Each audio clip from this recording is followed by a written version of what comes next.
Karena kalau dalam tradisi Islam, pengakuan bahwa Alkitab itu berasal dari sumber yang sama dengan Al-Quran, itu ditegaskan dalam Al-Quran. Al-Quran dalam banyak ayat mengafirmasi bahwa Taurat dan Injil itu berasal dari sumber yang sama, yaitu sumber ilahi. Video kali ini khusus bagi Anda yang mengaku sebagai pengikut Alkitab dan juga mengaku sebagai pengikut Al-Quran. Dua kelompok ini menyebut diri, yang satu adalah beragama Kristen, yang satu lagi beragama Islam. Dan dua kelompok ini sering bertikai dan saling menjelek-jelekan kitab suci yang lainnya. Yang ngaku-ngaku agama Kristen menjelek-jelekan Al-Quran. Yang ngaku-ngaku beragama Islam tidak sedikit menjelek-jelekan Alkitab dan juga agama Kristen. Nah, video ini cocok untuk Anda supaya Anda terbebas dari kekufuran, dari kekafiran, dari ketertutupan hati Anda dan kekadrunan, kekotoran pikiran Anda.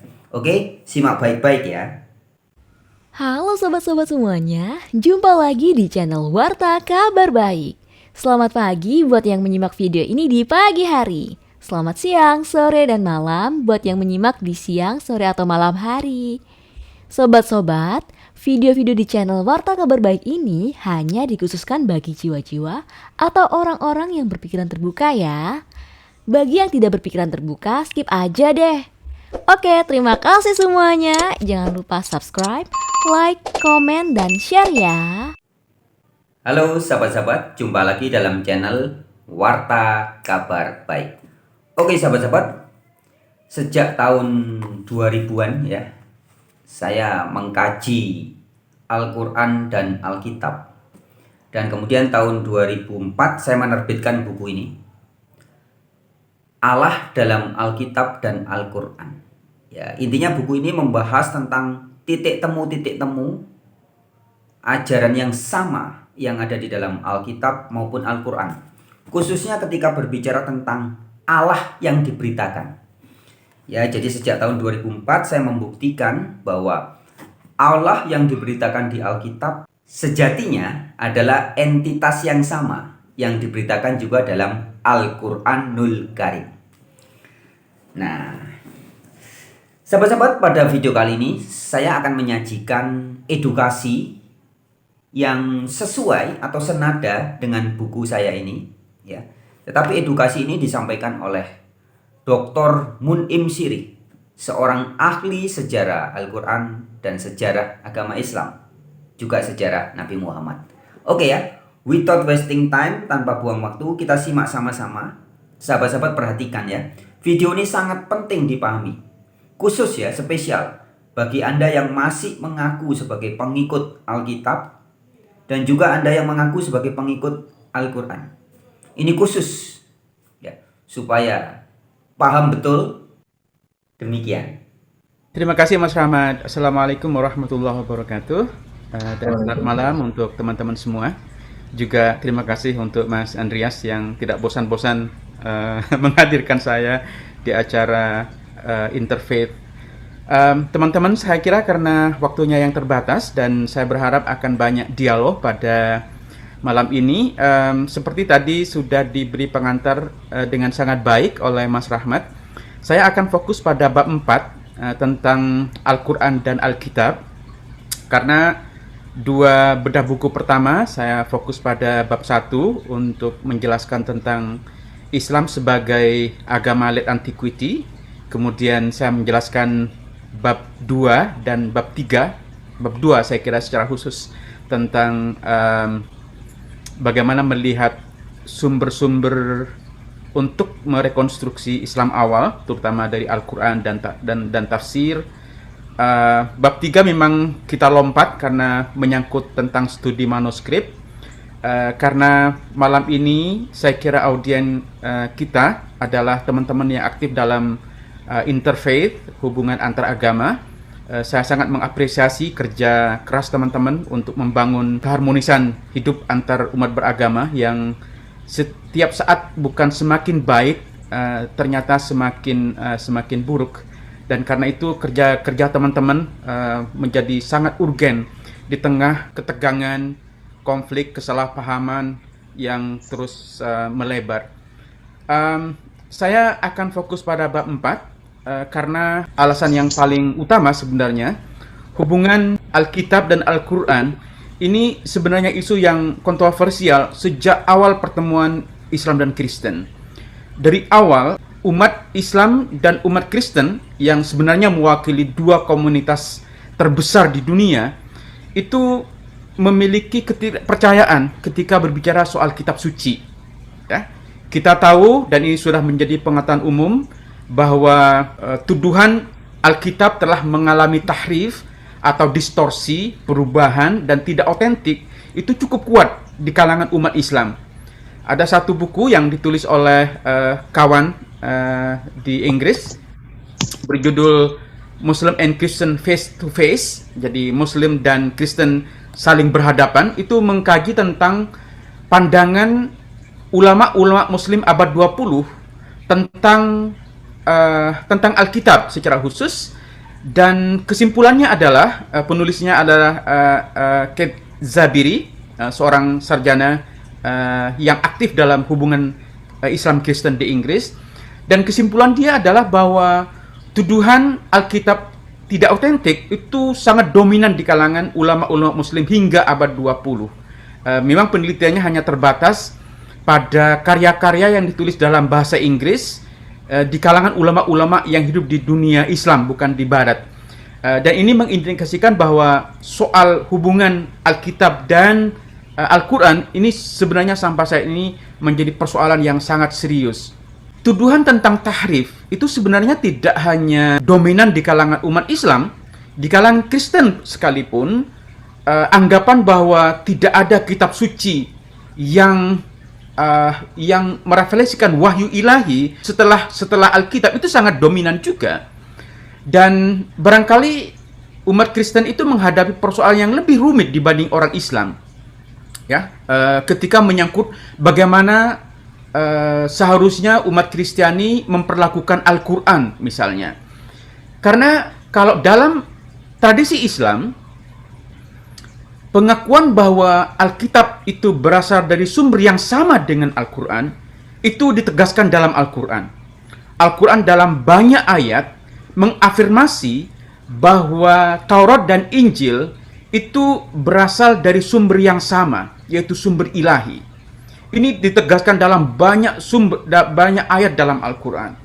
Misalnya ayat yang menjadi favorit saya itu surat Al-Maidah ayat 48. Itu kan disebutkan bahwa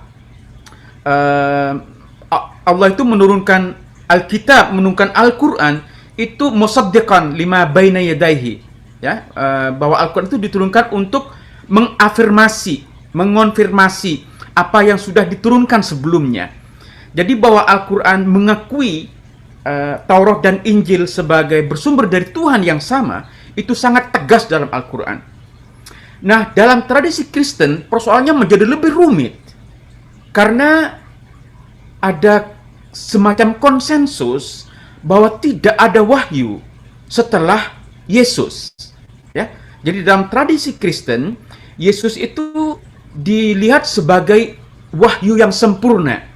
Karena berbeda dengan Islam, kalau dalam Islam itu Tuhan tidak mewahyukan dirinya, tetapi mewahyukan kehendaknya, dan kehendak Tuhan itu bisa diketahui melalui teks. Jadi dalam Islam, teks itu menggambarkan kehendak ilahi, kehendak Tuhan. Nah, dalam tradisi Kristen, Tuhan itu mewahyukan dirinya sendiri, ya. Dan karena itu Yesus atau Isa dalam tradisi Islam itu adalah wahyu yang sempurna. Jadi the fullness of revelation, jadi kesempurnaan wahyu dalam Kristen itu ada pada Yesus.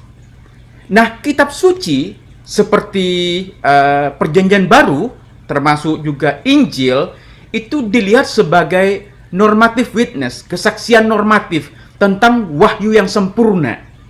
Nah, ketika Yesus sudah dianggap wahyu yang sempurna, maka sangat masuk akal kalau dalam Kristen itu disepakati tidak ada lagi wahyu setelah Yesus. Nah, karena itu mereka sangat kesulitan untuk melihat apakah Al-Quran bisa disebut sebagai wahyu. Nah, ini yang saya maksud bahwa dalam Kristen ada persoalan yang lebih rumit dibanding dalam Islam. Kalau dalam Islam masih terbuka ruang ya untuk melihat Alkitab sebagai wahyu ilahi. Karena pertama Al-Quran menegaskan secara sangat jelas bahwa Taurat dan Injil itu berasal dari Tuhan yang sama. Kristen mengalami kesulitan secara teologis karena tidak ada wahyu setelah Yesus. Nah, kerumitan inilah sebenarnya yang melatari kenapa dalam hubungan perjumpaan awal antara Islam dan Kristen, soal otentisitas kitab suci itu menjadi isu yang sangat-sangat dominan. Ya, kita misalnya dari sejarah tahu bahwa pada abad ke-8 ke-9 ada satu pertemuan yang melibatkan dua tokoh agama dan politik sekaligus, yang diwakili di kalangan Kristen oleh seorang patriark di timur namanya Timotius I. Kemudian dari kalangan Islam itu diwakili oleh Khalifah Al-Mahdi. Itu kemungkinan terjadi pada awal abad ke-9. Nah, kalau Anda baca catatan yang merekam dialog antara Timotius I dan Al-Mahdi, Anda akan tahu bahwa sedari awal dialog itu mempersoalkan otentisitas Alkitab. Jadi Al-Mahdi itu sedari awal mengatakan bahwa bagaimana orang-orang Kristen dapat menjustifikasi ketuhanan Yesus padahal kitab sucinya sudah mengalami tahrif. Jadi isu tahrif ini, bahwa kitab suci orang-orang Kristen itu tidak otentik, apakah tidak otentik dalam konteks teksnya sendiri yang sudah mengalami perubahan, atau tidak otentik dalam pengertian tafsirnya yang salah, itu sangat dominan di kalangan sarjana orang-orang Islam dari awal. Nah, kalau kita lihat dari tradisi Kristen pun hal yang sama sebenarnya terjadi. Jadi salah satu penulis Kristen yang juga kemungkinan bisa dilacak pada abad 9 itu bernama Abdul Masih bin Ishaq Al-Kindi, yang menulis satu surat merespon surat yang dikirim oleh temannya Muslim bernama Abdullah bin Ismail Al-Hashimi. Ya. Jadi Al-Kindi ini seorang penulis Kristen, walaupun siapa dia sebenarnya masih menjadi perdebatan di kalangan kesarjanaan, tetapi dia jelas mewakili umat Kristen. Dan salah satu yang menjadi isu dalam Risalah Al-Kindi itu sudah diterjemahkan oleh Mengana pada awal abad ke-20. Itu berjudul, ada buku yang disebut dengan The Apology of Al-Kindi. Nah, itu sebenarnya terjemahan dari kitab bahasa Arab berjudul Risalah Al-Kindi. Jadi risalah maksudnya surat karena buku ini berbentuk surat menyurat antara seorang Muslim yang diwakili oleh Al-Hashimi dan direspon oleh seorang Kristen yang diwakili oleh Al-Kindi. Nah, salah satu isu yang cukup dominan dalam risalah ini adalah menyangkut asal-usul Al-Quran. Dan tegas dalam risalah Al-Kindi itu bahwa dia menyaksikan bahwa Al-Quran ini adalah wahyu ilahi. Nah, kalau kita misalnya melacak dialog-dialog lain yang melibatkan umat Islam dan Kristen soal otentisitas Al-Quran sebagai wahyu ilahi, itu sangat dominan. Ya. Jadi mungkin satu abad lebih awal dari Al-Kindi itu ada seorang biarawan Kristen namanya Beth Halley. Ya. Dan karyanya ini sudah juga diterjemahkan dalam bahasa Inggris. Saya tidak tahu apa sudah ada dalam bahasa Indonesia. Beth Halley ini berdialog dengan seorang Muslim yang tidak disebutkan namanya. Kalau dalam bahasa Inggris itu hanya disebut notable Muslim. Jadi seorang muslim yang cukup disegani, yang cukup dihormati, barangkali dia juga mewakili kaum elit secara politik, terlibat dalam dialog bersama biarawan Kristen yang bernama Beth Halley ini. Dan dalam dialog itu Beth Halley menceritakan bahwa yang mengajarkan Muhammad yang kemudian menjadi Al-Quran itu adalah seorang yang juga disebutkan dalam tradisi Islam, dalam sejarah Islam, yaitu Buhairah.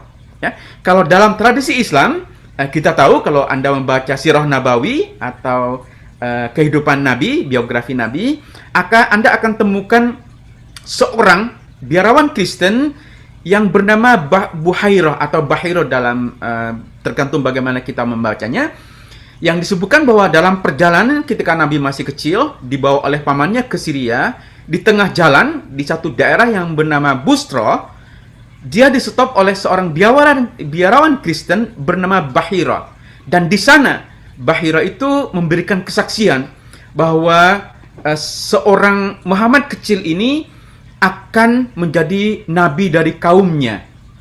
Dia dalam deskripsi Sirah Nabawi atau biografi Nabi disebutkan sebagai seorang tokoh Kristen pertama yang memberikan kesaksian bahwa Muhammad itu adalah nabi yang diprediksi dalam kitab suci sebelumnya. Nah, menariknya dalam dialog antara Beth Halley dan seorang muslim yang terhormat ini disebutkan bahwa Buhairah ini adalah seorang Kristen yang heretik, seorang Kristen yang diekskomunikasi karena ajaran yang dianutnya bertentangan dengan ajaran mainstream di kalangan Kristen. Ada yang menyebut bahwa dia adalah dari kelompok Aryan yang tidak mengakui ketuhanan Yesus.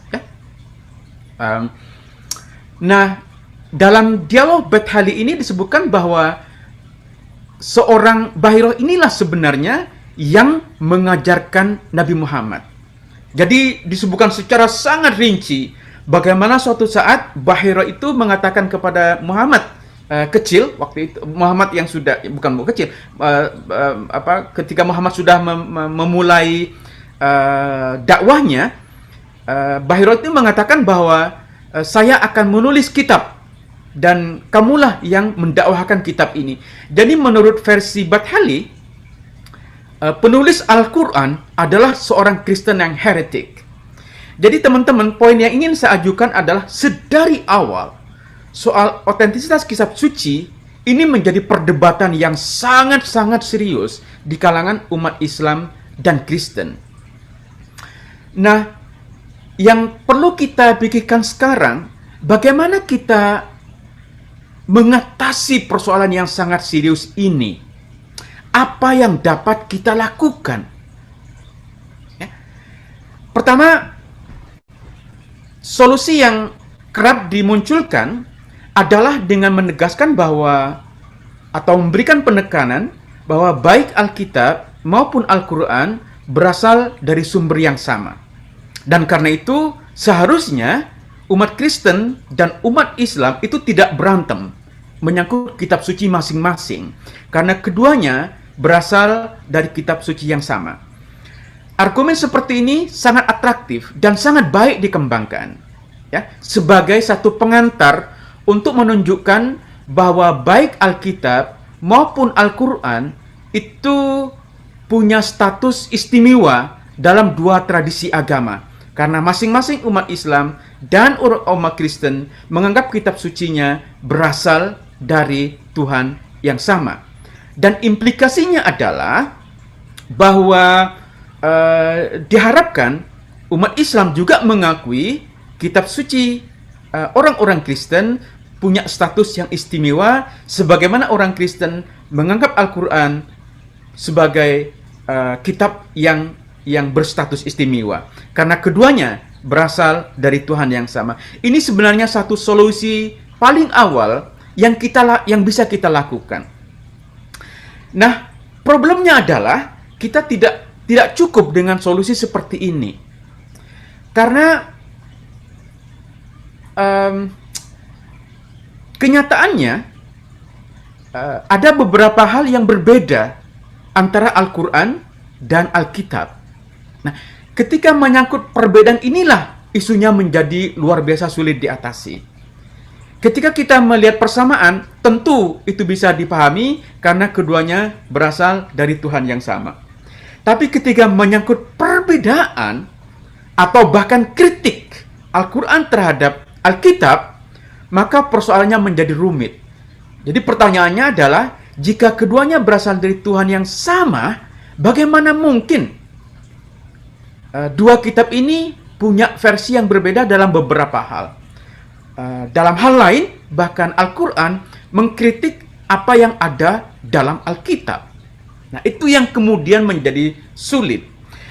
Nah, respon yang kita temukan di kalangan dua komunitas ini adalah respon yang konservatif. Dari kalangan Kristen, kemudian muncul anggapan bahwa ketika terjadi perbedaan antara Al-Quran dan Alkitab, maka Al-Quran pasti salah. Karena Alkitab itu muncul duluan. Ketika Al-Quran berbeda dengan Alkitab, maka logikanya yang muncul belakangan yang berbeda dengan yang pertama, pasti yang belakangan itu salah. Nah, karena Alkitab itu muncul duluan. Nah, itu respon dari kalangan Kristen. Dari kalangan Muslim juga sama, ya. Nah, karena Al-Quran itu muncul belakangan, maka Al-Quran itu merekam yang paling otentik. Dan ketika berbeda dengan Alkitab, maka sebenarnya bagian Alkitab itulah yang mengalami distorsi. Gitu. Nah, kenapa ini muncul? Itu karena anggapan bahwa Al-Quran itu berasal dari Allah. Dan ketika ada perbedaan dengan Alkitab, maka bagian-bagian yang berbeda itu harus dipahami telah mengalami distorsi. Gitu. Nah, poin yang ingin saya katakan adalah, betul bahwa keimanan tentang kedua kitab ini sebagai berasal dari Tuhan yang sama, itu bisa menjadi semacam landasan argumen paling awal untuk mengatasi persoalan-persoalan ini. Nah, persoalan yang kedua adalah dari argumen kesamaan sumber itu adalah masih terkait dengan perbedaan-perbedaan itu. Ternyata banyak hal yang diceritakan Al-Quran itu secara kalau dilihat dari konteks Bible itu ada kesalahan, mungkin bukan kesalahan ya, ada perbedaan. Misalnya Anda mengambil cerita misalnya Nabi Yunus, ya. Nabi Yunus itu kan diceritakan dalam surah As-Saffat. Dia berangkat dari suatu tempat, kemudian ditelan oleh ikan.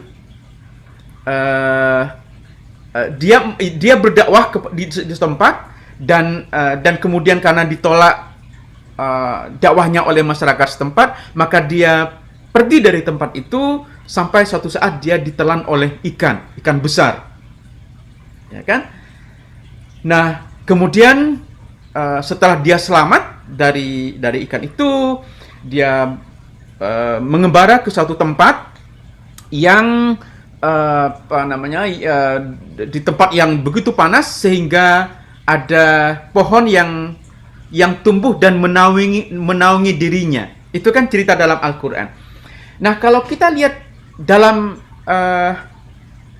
kitab Jonah yang memang mengambil nama dari Nabi Yunus ini, kita temukan rentetannya itu berbeda. Ya. Kalau Anda baca kitab Jonah, The Book of Jonah itu, Anda temukan bahwa Nabi Yunus itu pertama berasal dari Palestina. Ya.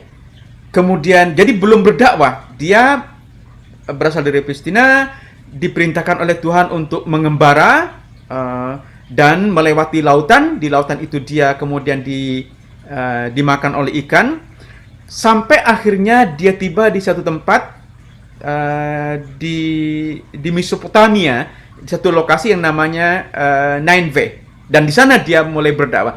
Jadi kalau Anda baca Alkitab dan Al-Quran, seringkali urutan-urutannya itu berbeda. Ya. Misalnya Anda baca kitab tentang Sarah misalnya ya, istrinya Ibrahim, juga urutannya berbeda antara Alkitab dan Al-Quran. Jadi kalau dalam Al-Quran itu disebutkan Sarah itu tertawa, kemudian disampaikan kepadanya bahwa dia akan mendapatkan seorang anak yang bernama Ishak. Kalau dalam Alkitab urutannya adalah disampaikan kepadanya kabar bahwa dia akan mendapatkan anak yang bernama Ishak, dan karena itu dia tertawa. Jadi dia tertawa karena dia tidak percaya bahwa akan dikaruniai seorang anak karena umurnya sudah sedemikian tua. Jadi ketika mendapat kabar baik bahwa Allah akan mengaruniai anak kepadanya, maka dia tertawa karena tidak percaya itu akan terjadi gitu. Itu kalau kita lihat dalam Alkitab. Tapi rentatannya dalam Al-Quran itu berbeda. Nah, bagaimana memahami seperti ini? Yang di kalangan banyak sarjana itu kemudian muncul anggapan bahwa pengetahuan Al-Quran tentang Alkitab itu tidak komplit. Jadi Al-Quran itu digambarkan tahu setengah-setengah atau tahu sedikit tentang cerita dalam Alkitab, karena itu kemudian urutan-urutannya itu cenderung berbeda dengan Alkitab.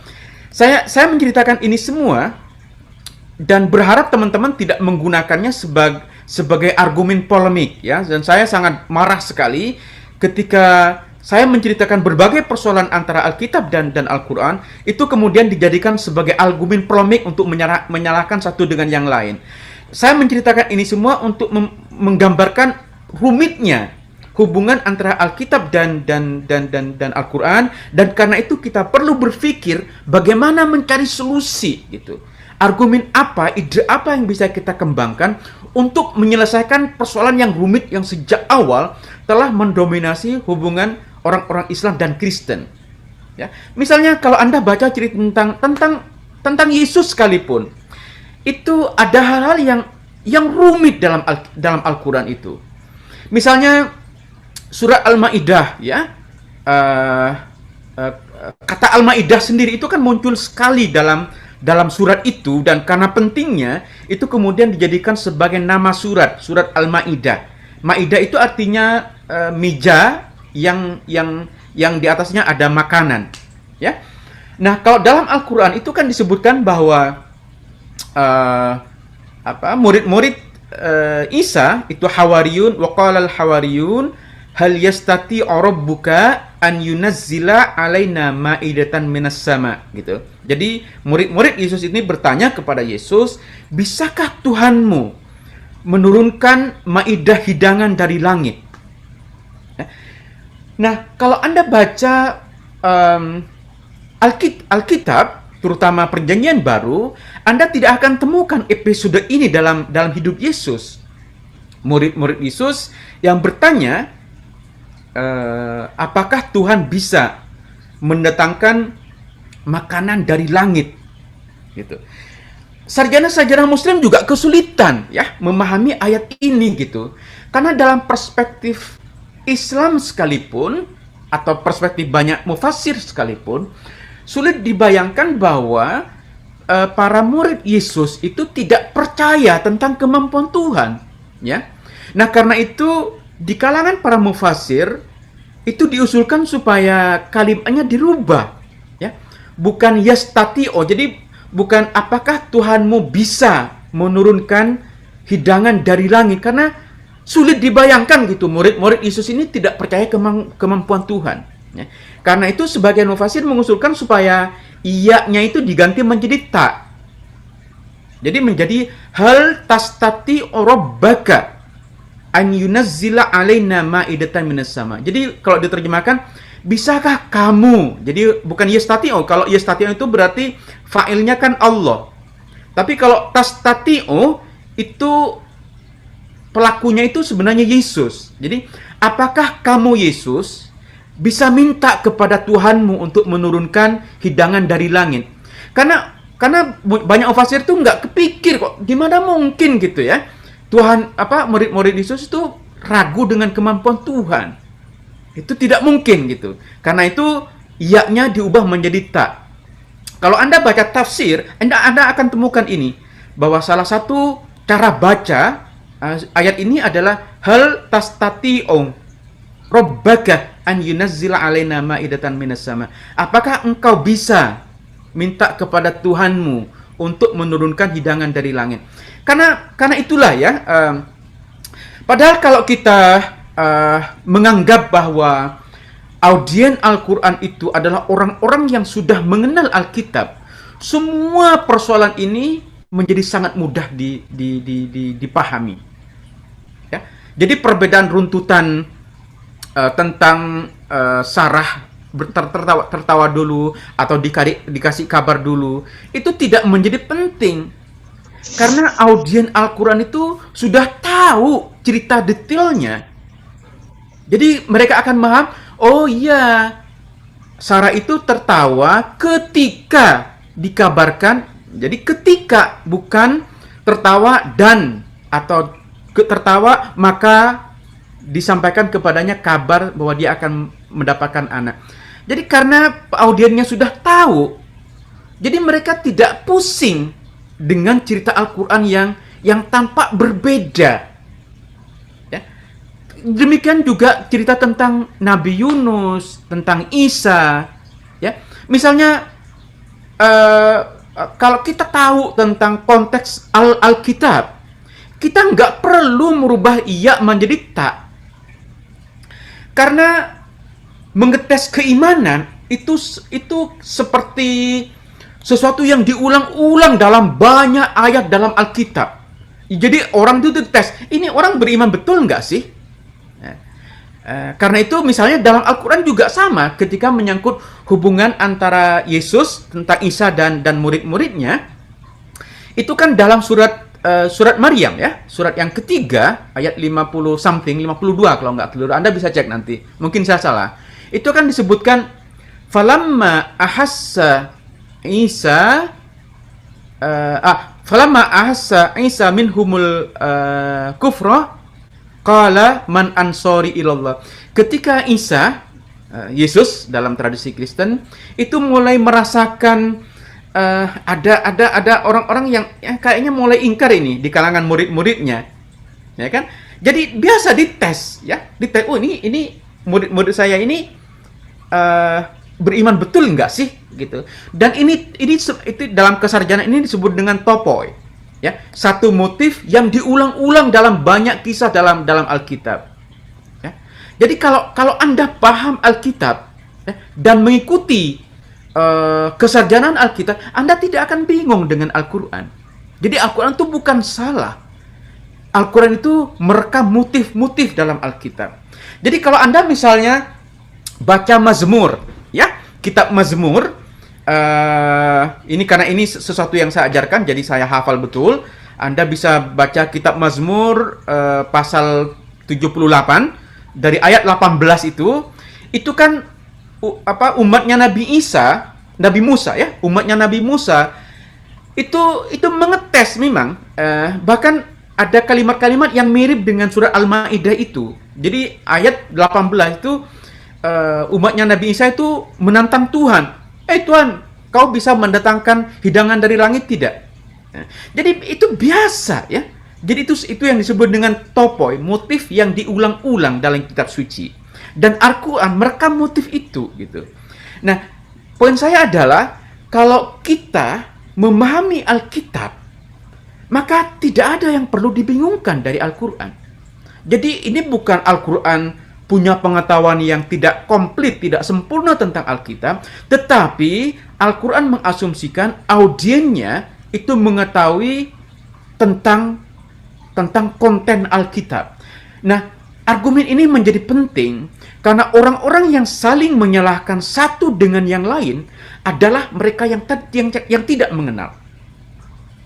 Orang Islam yang menganggap Alkitab itu mengalami distorsi adalah umumnya mereka yang tidak mengenal Alkitab.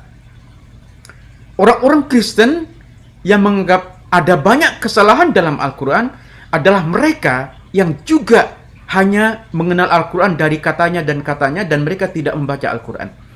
Nah, solusi yang ingin saya tawarkan adalah mari kita saling belajar. Ya, teman-teman Muslim, saya sangat menganjurkan untuk membaca Alkitab. Seperti halnya teman-teman Kristiani juga mempelajari Al-Quran. Saya ingat ya, ada satu pepatah Arab yang saya kira benar adanya, yang menyebutkan bahwa an-nasu a'da'u ma jahilu, dan saya kira benar itu, bahwa manusia itu adalah musuh dari kebodohannya, ya. Jadi kita cenderung memusuhi sesuatu yang tidak kita ketahui. Nah, kenapa ini tidak menjadi persoalan pada umatnya Nabi Muhammad? Karena audien Nabi Muhammad itu lebih terbuka, ya, lebih well informed tentang tradisi agama lain dibanding kita yang hidup di abad 21. Ini memang sangat-sangat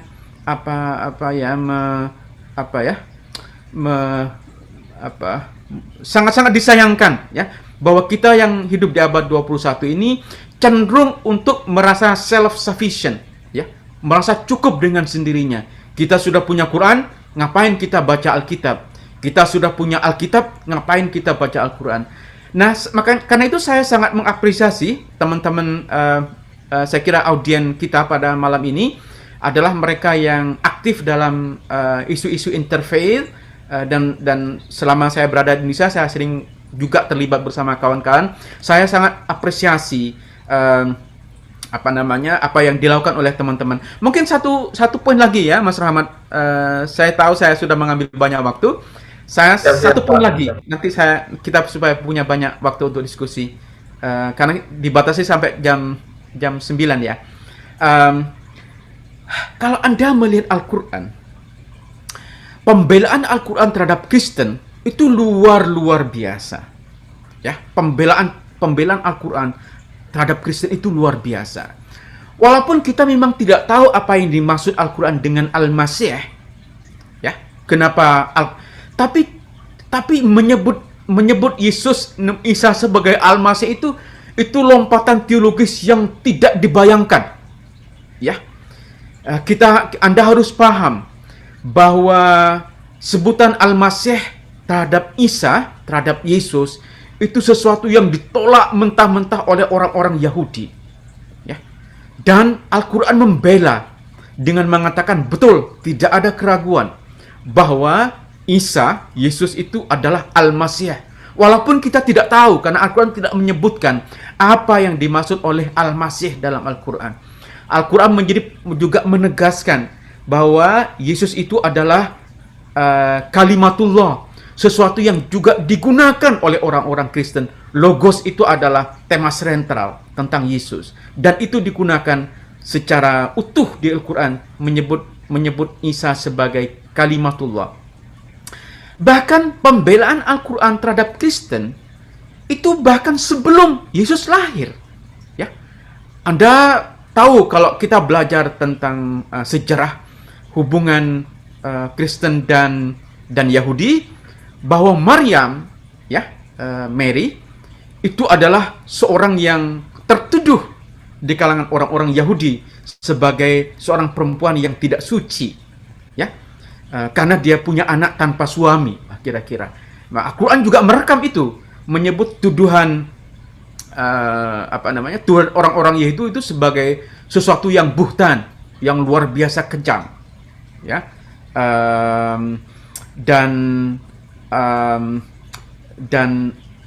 Quran itu mengafirmasi bahwa Maryam itu adalah seorang yang suci, yang dipilih oleh Allah.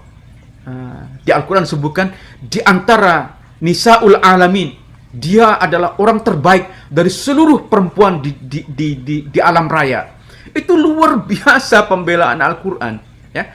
Nah, karena itu kalau kita melihat aspek-aspek seperti ini, kita akan mengetahui bahwa hubungan Islam Kristen itu seharusnya tidak seburuk yang kita bayangkan. Kalau kita melihat bahwa kedua kitab suci ini telah melakukan sesuatu yang luar biasa untuk mendorong kehidupan yang harmonis. Memang Al-Quran itu memberikan penekanan-penekanan tertentu karena dia mengajukan satu argumen teologis yang berbeda. Dan karena itu kita melihat beberapa ayat Al-Quran itu tidak diragukan, memang bersifat polemik ya. Al-Quran menolak Trinitas itu jelas ya. Al-Quran menolak ketuhanan Yesus tidak bisa diragukan karena Al-Quran memperkenalkan satu bentuk konsep ketuhanan yang berbeda dengan Alkitab. Dan itu sesuatu yang harus kita terima apa adanya. Karena tidak akan ada agama baru tanpa ada unsur-unsur reformasi. Agama baru itu muncul karena ada bagian-bagian yang dianggap tidak tidak memuaskan. Jadi ada unsur disappointment dan karena itu diperkenalkan konsep-konsep yang dianggapnya lebih murni. Jadi ada aspek pemurnian, tapi pada saat yang sama Al-Quran itu mengafirmasi elemen-elemen sentral dalam tradisi Kristen. Saya kira itu dulu Mas Rahmat ya. Saya ingin bicara banyak hal tentang konsep penyalipan dan seterusnya, tapi saya berharap akan ada banyak waktu untuk berdialog dan karena teman-teman punya pengalaman yang khas dalam kehidupan dan aktivisme mereka. Terima kasih teman-teman yang hadir. Saya sangat senang bisa berjumpa lagi dan mudah-mudahan kita bisa berdiskusi produktif ya. Terima kasih, saya kembalikan ke Mas Rahmat. Wassalamualaikum warahmatullahi wabarakatuh.